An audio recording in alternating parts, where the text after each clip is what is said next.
Endurance Junkie Podcast, episode 66.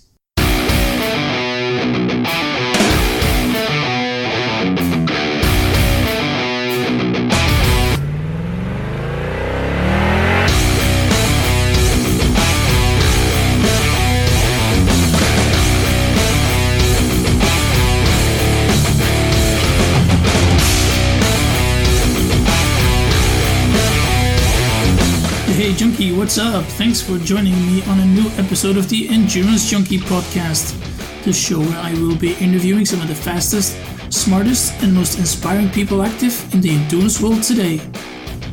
Kat Bradley lives in Boulder, Colorado, and has been a competitive athlete and adventurer for many years.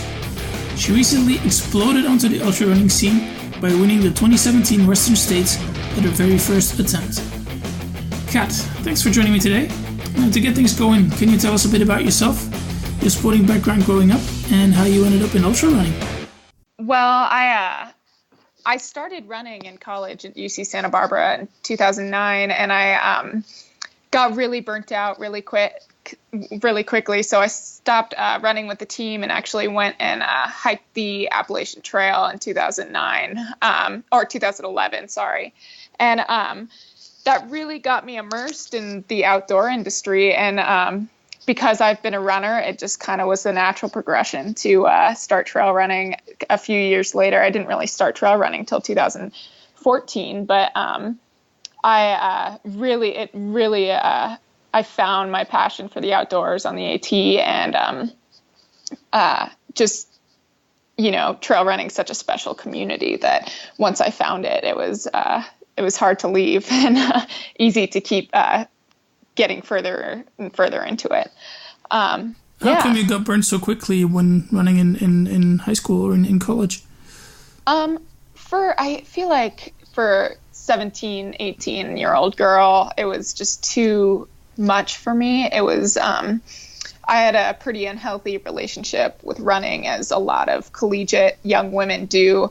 And, so I just had to take a step back. I had to take a step back to redefine my relationship with running and figure out if I even wanted to do it anymore, and start running for the right reasons, more of just like my own enjoyment for it rather than like results and things like that. Was it track that you did, or was it cross country, or?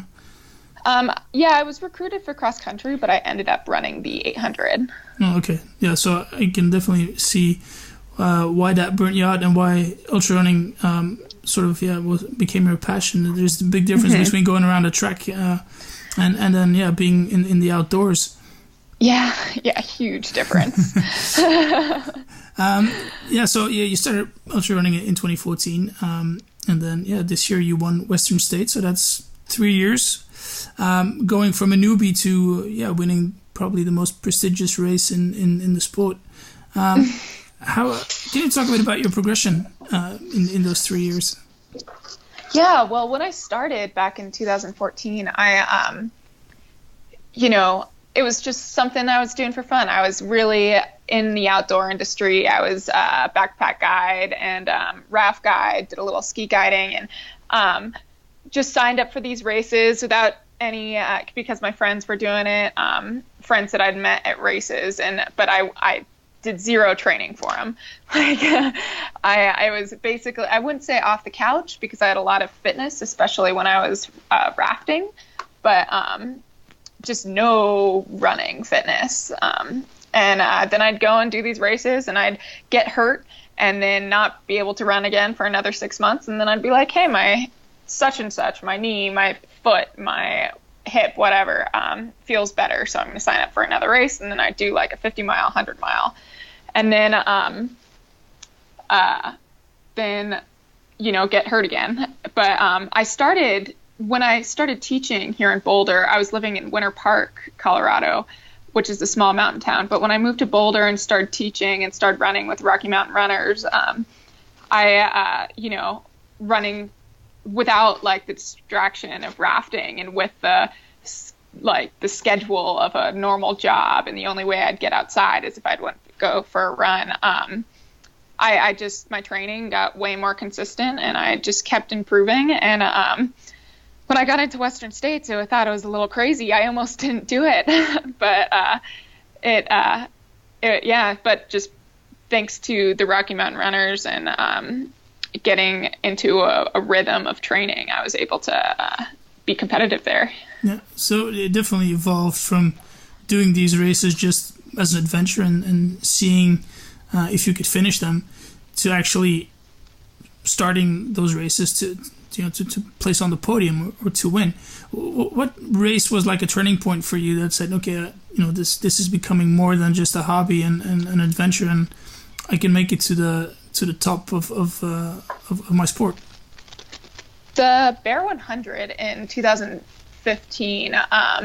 It was my third 100, I think, but I had just come off an awesome season of rafting, and I just moved down to Boulder, and I was going to start teaching. It was, I did it off zero running training, and I was super, super fit because of rafting, but my legs were actually a little atrophied. It was hilarious. My arms were big and strong, and my legs were just sticks because I had no muscle. But I went to that race with no expectations. I had gotten in a really bad car accident 6 weeks earlier, so I was just like, I'm just going to go finish it. And I did make the goal of sub 24 hours, which super, super lofty goal for the Bear 100. And I was just like, if I get it, I get it. If I don't, I don't. Because I'd never gone sub 24 in 100 before. And if anyone doesn't know the Bear, it's one of the more difficult ones. It's got 24,000 feet of vertical gain. And I think only 10 women have gone sub 24. And I was, I just had no idea. I was so new to the sport that I didn't know that sub 24 at that race was hard. But midway through the race, I decided I really, really wanted sub 24, and that's the only thing that mattered. And I just gutted it out because I was so horribly undertrained. It hurt so bad, but it's to date the most, I'm more proud of that accomplishment than I am of any. And I ended up going it was 23:02, I believe, was my time there. And it was and it kind of shifted right there. I was like, okay, maybe I should start running every day instead of every other week. Yeah. How do you explain that it's even possible, for a person like you then with hardly any specific run training to be able to, to go sub 24 at a race like Bear 100 where, as you mentioned, only 10 women have done it before? I think ignorance and just being completely naive about, I had run the distance before, but running is relative. I'd walked the distance before, and it's a different experience actually trying to run one. And I don't know. It's just not quite knowing what you're getting into, and then once you're in it, you're in too deep, and you have to do it, and it's just guts and not knowing any better. I think okay, no, so much of 100-mile races are mental that we can overcome so much, and that, I think that's what really draws me to it, and I think that's what I really tapped into at the Bear.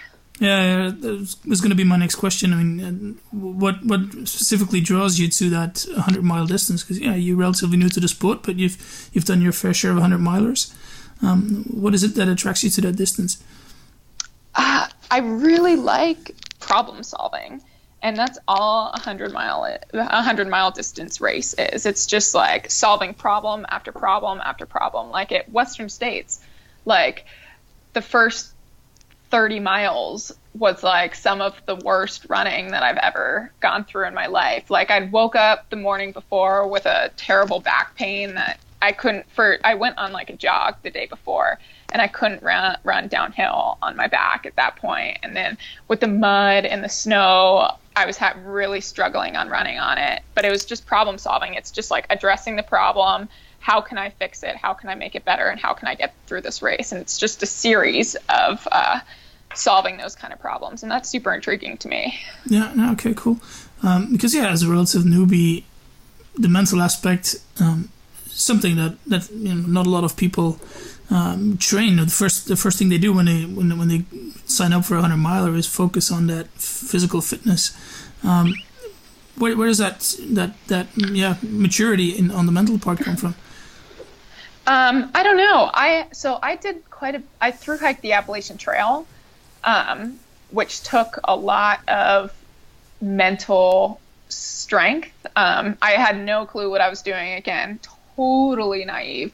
I went in and I packed a tarp, a bivvy, a light sleeping bag, trail mix, and some beer when I hiked the AT. I didn't know any better, and it ended up being so obviously it was challenging, but because I was so underprepared, it was difficult. And and again, it was just 100. It was just a series of problem solving, and I think because of it translates well into my running career. Okay. Quickly take us through your race there at Western States. You said the first 30 miles was pretty horrible. So what happened afterwards, and when did you figure out, okay, I've got a shot at this? Yeah, well, the first 30, as I said, was terrible.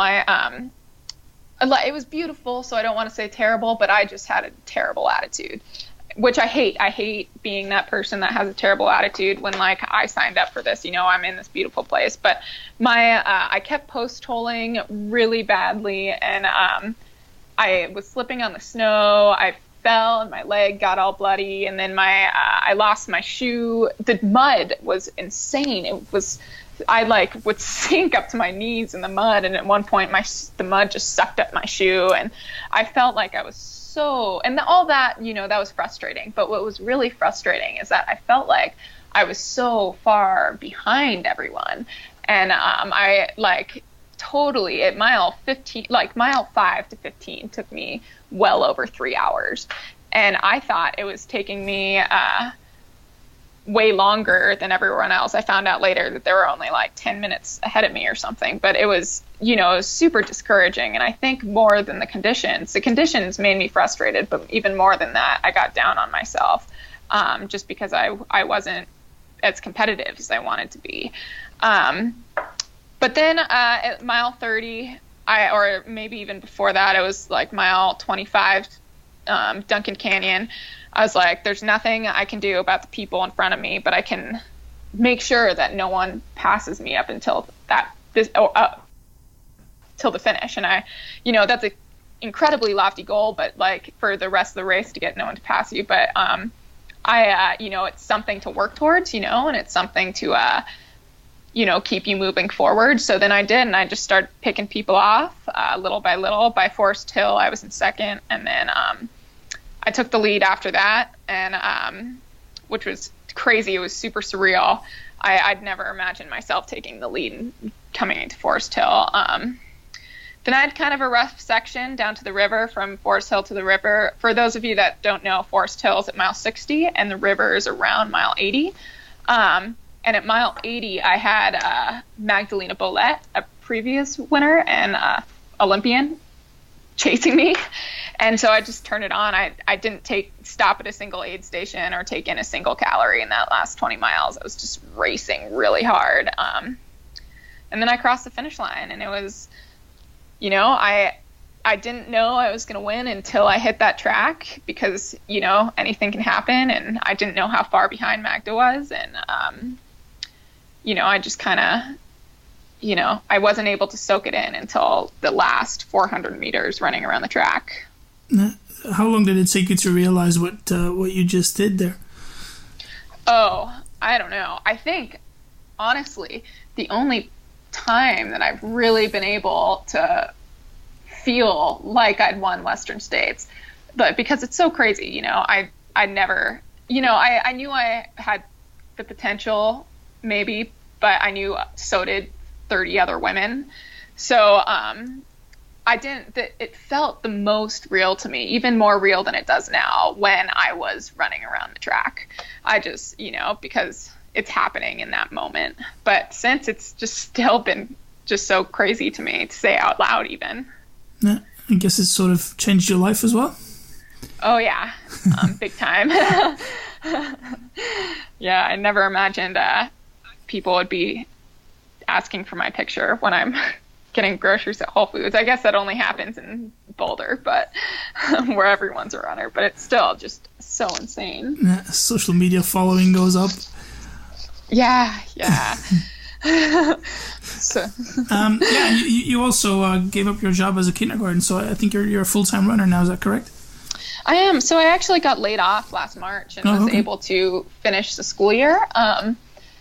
So I finished the school year as a teacher, and then in June I had severance until August, and then Western States just happened at the most perfect time. I didn't have a job lined up. I was gonna just substitute teach and scramble for like freelance writing jobs to get money. I was just, I didn't really have a concrete plan, and then Western States happened and all of these doors opened, and it was doors that I wouldn't have been able to welcome in or walk through if I was still teaching. So it's been crazy.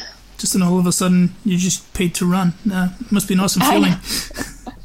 Yeah, never would I have thought. If only high school me knew. It was be crazy. So what's different now than being a pro runner than compared to still teaching? Do you feel like you have some extra pressure on you, and do you feel like you have to make certain sacrifices to lead the life of the pro runner?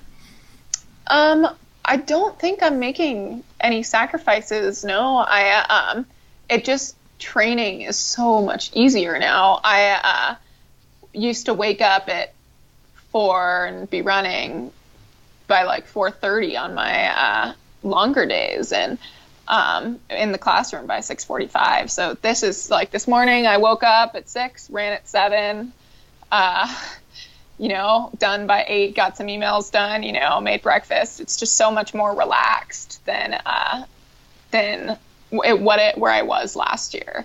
And I acknowledge it every day, and I just am in disbelief every day about how relaxed my day-to-day is. But and as far as pressure goes, I don't feel any extra pressure yet, but I'm sure I will if I decide to line up at Western States again.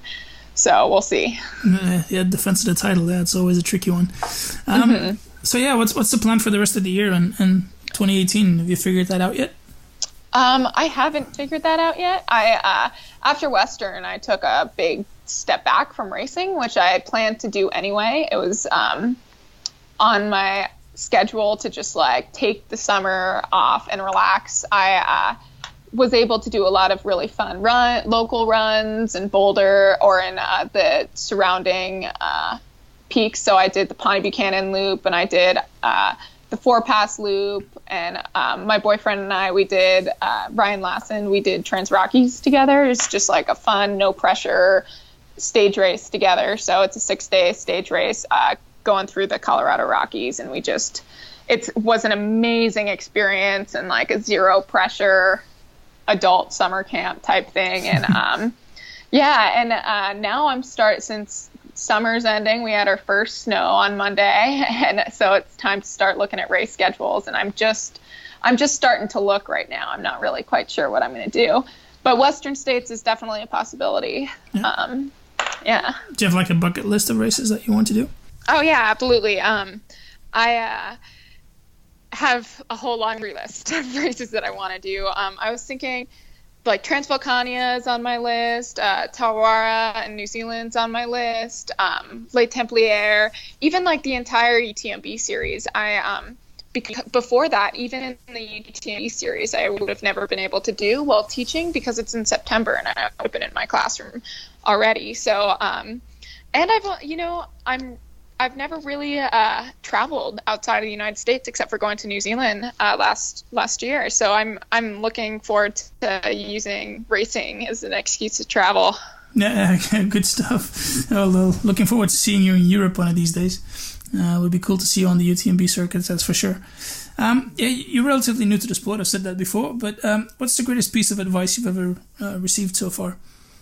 So the greatest piece of advice I've ever gotten is to just sip and nibble. I've, right before Western States 100, Soke Coaster, one of my crew members, just, who crewed me while she was 7 months pregnant, so she is a superhero, basically, told me to just sip and nibble, not take in too much too soon. don't take in too much at one time, take little sips and little bites throughout the race. And that was the only way that I was going to keep anything down. And I've been plagued with horrible GI issues throughout my running career. So this was the only thing that worked. And I'm going to take that with me with all of my races and give that advice just as it was given to me. All right, good. All right, let's finish things off here, Kat. We're about the half-hour mark. How can people get in touch with you if they want to? So I just recently made a Facebook athlete page, so it's just Kat Bradley. That's a really great way to reach me if you need to shoot me a message or whatever. It's just my name, Kat Bradley, and then I have an Instagram too, and it's at CatBerad, CatBerad. And then, I'm on Strava too. Same thing, Kat Bradley, if you guys want to look at my training and things. Okay, cool. I'll put those links up on the show notes page. Feel free to give some love to your sponsors or partners. Oh, awesome. So after Western States, I signed with Salomon. I've been a long time wearer of the shoes, so I was so happy that they wanted to pick me up as an athlete after Western States. I'm also a GU athlete and a RAD, R-A-D, Real Athlete Diets here in Boulder, Colorado. They're pretty fantastic. They basically fed me all through last year while I was teaching. They cater to athletes, so they make you homemade meals and deliver them right to your doorstep here in Boulder County. And then Sufferfest Beer. They have been hugely supportive of me since running Rio del Lago and winning that last year. So I'm super lucky they got on the bandwagon with them. Yeah. Is that it? Okay, cool. I'll put those links up on the page as well. Anything else you want to plug? One more, actually. Oh, okay, go ahead. One more. C Squared Ciders. I actually just started working with them too last week. I'm celiac, so I can only drink Sufferfest beer, which is gluten-free, and then C Squared Ciders. I'm a long-time cider drinker, so they're great in the Denver area. And if you guys ever come to Solomon Run Club on Tuesday nights here in the Boulder area, C Squared and Sufferfest both sponsor the event, so there'll be free booze. All right, so you got food, you got booze, you got running shoes. Yeah, you got it all covered. I know. Lucky me. All right. Well, thanks for your time, Kat. One more. We finish the interview, and you step outside of your apartment there, and you find a lottery ticket that ends up winning $10 million. What do you do? Oh, wow. $10 million. I do some research, and I figure out where I want to have a ranch, and I open a ranch somewhere. First of all, I do a ton of traveling too, and then I buy a little plot of land somewhere, travel to figure out where I want the plot of land, and I have my own little ranch that I tend to. That's kind of my lifelong dream. All right, awesome. Well, just go outside and have a look, and let me know what happened. I'll look for it. Thanks for your time, Kat. Much appreciated. Of course. It was a pleasure talking to you, Peter. Junkie, thanks for listening to this episode with Kat Bradley. She's had a pretty spectacular start to her running career, and I'm definitely curious to see what she'll do in the next couple of years. Now, if you're enjoying the show, I think it's safe to assume that there are others out there like you who would also enjoy it. So you can help me out and help them find it by rating and reviewing the show in iTunes. Those people will appreciate it, and so will I, and you'll feel great about yourself. So head over to www.junkiepodcast.com/iTunes, and you'll be able to leave your rating and review right there. Alright, thanks again for listening, and I hope you'll join me next time. Cheers.